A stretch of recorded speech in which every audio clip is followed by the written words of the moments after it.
Bonjour, je m'appelle Lindsay et je suis heureuse de partager cette aventure avec vous. Je vous invite à me suivre pour ce long voyage avec la parole du disciple Luc. Mais dans un premier temps, je vais vous faire part de mon expérience durant ces 2 mois de confinement où je me suis confinée dans la parole de Jésus. Je vais vous faire part de mon témoignage, vous dire ce que cela m'a apporté. Qu'est-ce que ça m'a apporté de rester confinée en Jésus, en la parole de Jésus. Cela m'a apporté la connaissance car aujourd'hui je connais beaucoup plus de choses qu'avant. J'ai les réponses à mes questions. Il y a des situations que je pouvais vivre où je ne savais pas comment me comporter, je ne savais pas comment agir. Mais dans la parole de Jésus, il me dit comment agir, il me guide. Il me permet de faire preuve de discernement. Je peux discerner le bien et le mal. Il me donne énormément de courage car c'est un jeu de courage, c'est un jeu d'audace. Je me sens beaucoup plus à l'aise dans ce que j'entreprends grâce à sa parole. Comme je vous ai dit, qui donne beaucoup de directives. J'ai la sagesse dans l'amour, dans la bienveillance. Et son réconfort, son refuge me donne une grande joie de vivre, qu'importe les péripéties, qu'importe ce que je peux traverser. Car il me réconforte, il me dit que tout ira bien et c'est ce qu'il dit dans sa parole. Et lorsqu'on applique ce qu'il dit dans sa parole, eh bien, on voit les résultats, on voit qu'il agit pour nous. Je vais maintenant vous parler de mes luttes et de mes combats, car effectivement, depuis très jeune, j'ai souffert car aujourd'hui, avec Dieu, on ne se sent jamais seul. J'ai souffert de me sentir seule, j'ai souffert de ne pas avoir suffisamment d'amour de ma famille. Du coup, ça m'a donné une mauvaise gestion de mes émotions, peut-être un peu trop impulsive, beaucoup de manque de patience et une faible estime de ma personne. Mais aujourd'hui, je peux vous parler aussi de mes victoires. Car il y en a beaucoup. Il y a une grande sagesse dans mon attitude, dans mon attitude, dans mes pensées, mais vraiment une grande sagesse. Aujourd'hui, je peux faire preuve de compassion face aux personnes qui sont blessantes, face aux personnes qui m'ont blessée. Et surtout, j'apprends à faire entièrement confiance à Dieu. Je mets ma foi en action pour qu'il puisse restaurer, pour qu'il puisse aider les personnes qui m'ont blessée. Donc ça, c'est vraiment une autre dimension car je n'avais pas cette envie au départ de peut-être prier pour les personnes qui me faisaient du mal. Les victoires aussi, c'est que j'ai beaucoup plus de douceur dans mes mots. J'arrive à exprimer, à vraiment dire ce que je ressens. Je pense que ça découle du courage, ça découle de son audace. Donc, je sens vraiment qu'il agit pour moi, je sens vraiment qu'il parle pour moi. Il m'a permis de me détacher de pas mal de vanité pendant le temps de confinement. J'y avais beaucoup de choses où je pouvais m'attacher. Au niveau des réseaux sociaux, je me suis pas laissée prendre par pas mal de vanité. Et c'est grâce au groupe Confiné en lui justement qui m'a recentrée, qui m'a guidée et vers la parole de Dieu. Je pense que c'est le meilleur, mais vraiment le meilleur réconfort qu'il puisse avoir. Dans mes relations amicales aussi, j'ai pu voir une grande progression parce que je sens beaucoup plus de sincérité chez certaines personnes, même avec moi aussi, car je pense que j'ai beaucoup plus confiance en moi lorsque j'entreprends quelque chose, lorsque je dis quelque chose. Aujourd'hui, j'affirme, grâce à Dieu, j'arrive à affirmer les choses et ça me fait un grand bien. Et je pense que c'est pour ça que ça réveille mes relations amicales dans un bon sens, positivement. Donc, ça fait vraiment partie de mes victoires. Également avec mon conjoint où les choses se sont beaucoup apaisées car je me nourris mais totalement de sa sagesse, de faire les choses vraiment avec amour, avec compassion et puis vraiment cultiver la paix. Et avec mon conjoint, c'est beaucoup de tensions se sont apaisées. Je pense que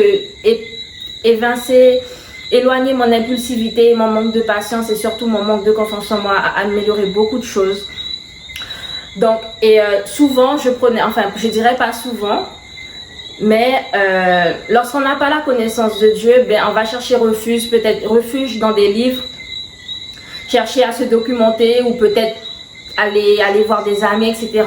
Et on se rend compte que la seule vraie solution qu'on peut trouver dans nos problèmes, c'est Dieu. C'est Dieu, c'est partir dans sa parole, se couvrir de sa parole.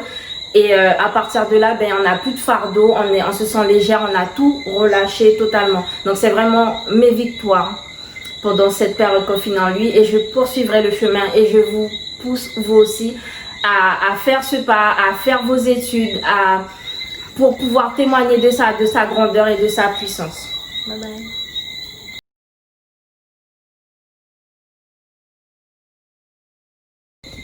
Je vais vous partager mon étude du chapitre 1 du disciple Luc. Mon verset réma est Luc 1, verset 37. Car rien n'est impossible à Dieu.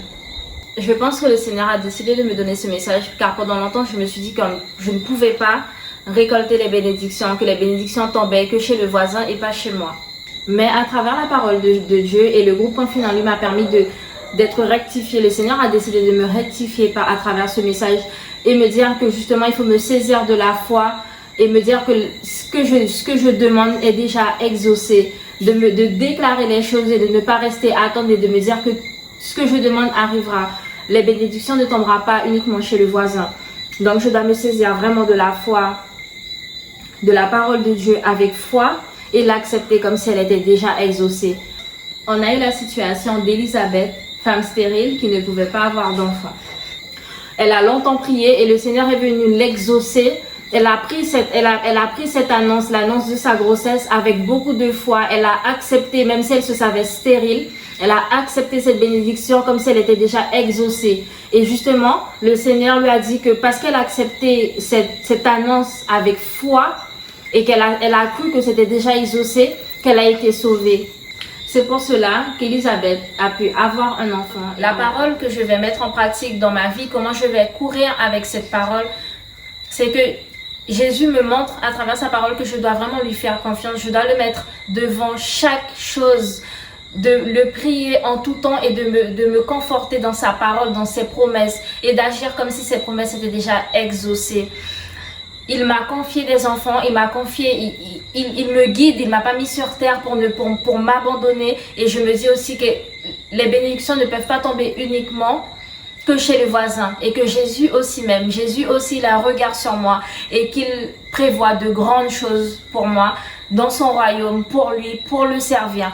Les bénédictions que je vais recevoir découleront aussi sur ma famille, découlera sur les personnes que je côtoie, découlera sur mes enfants et ce sera un champ de bénédiction et ce sera vraiment le royaume de Dieu. J'ai compris que Jésus veut que je sois son panneau d'affichage et que je le mette devant dans toutes les circonstances, que je le mette en avant dans toutes les circonstances et c'est lui qui fera les choses, c'est lui qui me guidera. Donc voilà, et je veux te prier Seigneur, car tu fais de bonnes choses Seigneur Jésus, je te prie pour ta bénédiction, je te prie pour ton amour, je te prie d'avoir permis d'être entré en moi Seigneur Jésus, que ton Esprit Saint puisse descendre en moi Seigneur Jésus et je te prie pour ça, pour ta grandeur, pour ta puissance Seigneur Dieu, que tu puisses agir avec ton audace, ton courage et que tu puisses me décharger de toutes les vanités qui m'empêchent de te servir pleinement Seigneur Jésus et que mes grâces, mes bénédictions te reviennent et que tu puisses bénir mes enfants Seigneur Jésus, les enfants que tu m'as confiés, que tu puisses bénir les personnes qui sont entre mes mains Seigneur Jésus, les personnes que je côtoie, que tout le monde puisse témoigner de ta grandeur Seigneur Jésus, que tu puisses agir, que que mes paroles soient tes paroles Seigneur Jésus, que je puisse marcher tous les jours dans ta parole et dans ton sang précieux Seigneur Jésus, que tu puisses agir, continue à faire ce travail Seigneur, continue à agir, continue Seigneur Jésus à me faire grandir dans ta puissance Seigneur Jésus, je prends refuge en toi Seigneur, je t'ai prié, Amen. Merci beaucoup de m'avoir écouté. C'est avec un grand plaisir que je vous ai partagé mon témoignage aujourd'hui. Et je vous invite mais vivement à faire de même, à pouvoir étudier la parole. Et surtout, on commence par Luc 1. Donc avec un grand plaisir et beaucoup d'amour.